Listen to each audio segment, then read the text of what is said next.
4 number সূরা 5 number পারা 7 number পৃষ্ঠার 11 number লাইনের 65 নাম্বার আয়াত। এটা আল্লাহ তাআলা বলছেন, হে নবী আপনার রবের কসম, কসম দিচ্ছেন কে বলেন?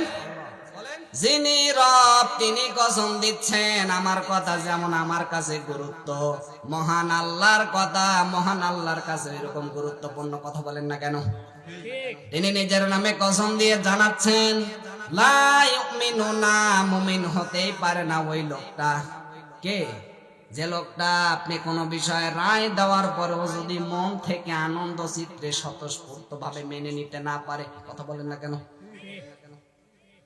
ব্যক্তি সমাজ থেকে শুরু করে নিয়ে আন্তর্জাতিক জীবন পর্যন্ত যত বিষয় দুনিয়াতে আছে, কোন বিষয়ে যদি আপনি একবার রায় দিয়ে ফেলেন, ওই রায় যদি এমনিতেই মেনে নেয় এটা এক বিষয়, আর মন থেকে আনন্দ চিত্রে স্বতঃস্ফূর্ত ভাবে মেনে নেওয়া এটা আর এক বিষয়। রসুলের কোন রায় যদি পৃথিবীর ময়দানে আসে, আপনাকে স্বতঃস্ফূর্ত ভাবে মানা লাগবে, যদিও দুনিয়া একদিকে চলে যায়। কথা বুঝতেছেন? মন চায় না মেনে নিলেন এমন না, বাধ্য হয়ে চাপে পড়ে বিভিন্ন পারিপার্শ্বিকতার কারণে মেনে নিলেন এমন না, কিন্তু স্বতঃস্ফূর্ত ভাবে আমার ক্ষতি হয়ে যাচ্ছে, এরপরও আমাকে মন থেকে আনন্দ চিত্তে মানা লাগবে। বিশ্বনবী একবার তার ফুফাতো বোন সাফিয়া রাদিয়াল্লাহু তাআলা আনহাকে বিয়ের বন্দোবস্ত করেছিলেন তার পালিত সন্তান যায়েদ বিন হারিসার সাথে। তিনি একদিকে পালিত সন্তান আর একদিকে খাদেম, নবীজির বংশের মেয়ে, আল্লাহর নবীর নিজের ফুফাতো বোনে বিশাল সম্মান তার, এই কারণে মেয়েটা কিন্তু বিয়েতে রাজি হয়নি।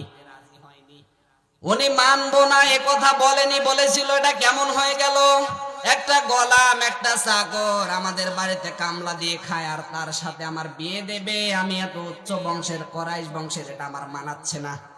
সঙ্গে সঙ্গে কোরআনে কারিমের সূরা আহজাবের 36 নাম্বার আয়াত আল্লাহ নাজিল করলেন, ওয়া মা কানা লিমুমিনিন ওয়ালা মুমিনাতি ইযা কাদাল্লাহু ওয়া রাসূলুহু আমরা আইয়াকুনা লাহুমুল খিয়ারাতু মিন আমরিহিম ওয়া মান ইয়াসিল্লাহা ওয়া রাসূলুহু ফাকাদ দাল্লা দালালাম মুবিনা। হে নবী, ওই নারী ওই পুরুষ কখনোই তারা ঈমানদার হতে পারে না যার কাছে আমার কোনো বিধান আসার পরে ও যদি বলে আমি মানি না, সে ঈমানদার হতে পারে না, সে নারী হোক আর পুরুষ হোক। আমি আল্লাহ এবং আপনি রসুল মিলে যদি কোনো রায় দেই, সিদ্ধান্ত দেই, এটা মানি না।